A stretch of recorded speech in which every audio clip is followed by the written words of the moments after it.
Stonks, Juicinomics. Buy low, drink high ABV.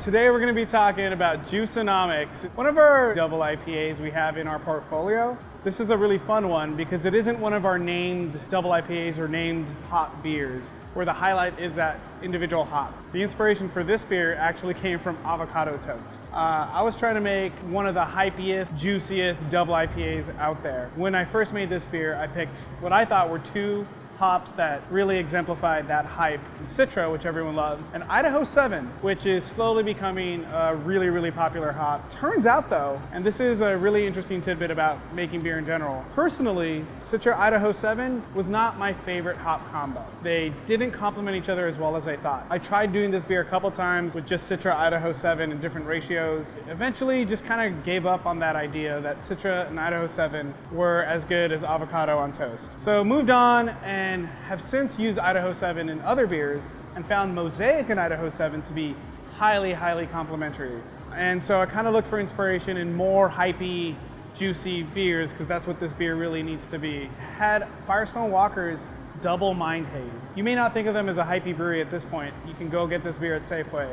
But that beer really had a ton of really rounded, juicy, tropical character, and something I hadn't really tasted in a bunch of other beers. So I took my idea of Mosaic and Idaho 7 and blended in some other really hypey hops. So this beer in particular is mostly Mosaic and Idaho 7, but there's a ton of Eldorado, Galaxy, a little Cashmere, a little Sabro, and Citra Cryo in really small amounts.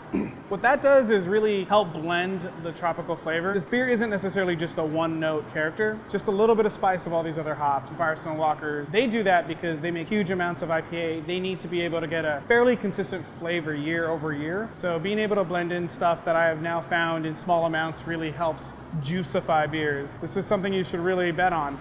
So let's open it up and try it. We carbonate our beers. Probably higher than a lot of other hazy IPA breweries. I do think a little bit of carbonation helps cut through some of the sweetness some of these beers have, especially a double IPA like this. It's really hard to smell in here. Gotta warm it up a little bit. We're in the cold box. The alcohol is front and center, but in a good way, like a rum tiki drink. It's very soft. The booze amplifies all the juice character in this. It's like soft peach, orange zest, dry pineapple, a little like melon, papaya, extremely soft body. Pretty high sweetness for a beer, but you can get away with that in a double IPA. The fun part about this beer, and I think the blending that we've done, and when hops are synergistic, like the Mosaic and Idaho 7 we talked about, you almost can't tell which hop is which. If you had given me this beer blind, I don't know if I could individually call out any hop. I might be able to guess one, mostly because it's got a lot of the really good hops we all know, but this blends effortlessly together. The fun thing about this beer is there's really nothing fancy about it. This is more a beer built on experience and iterating.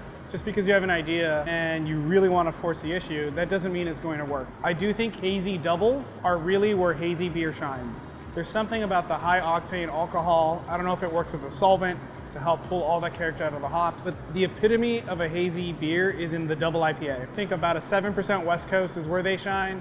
Once you hit 8, there's something about the dryness and the alcohol sweetness that really hides everything. But the alcohol does nothing here but support and amplify the juice. Sends it to the moon.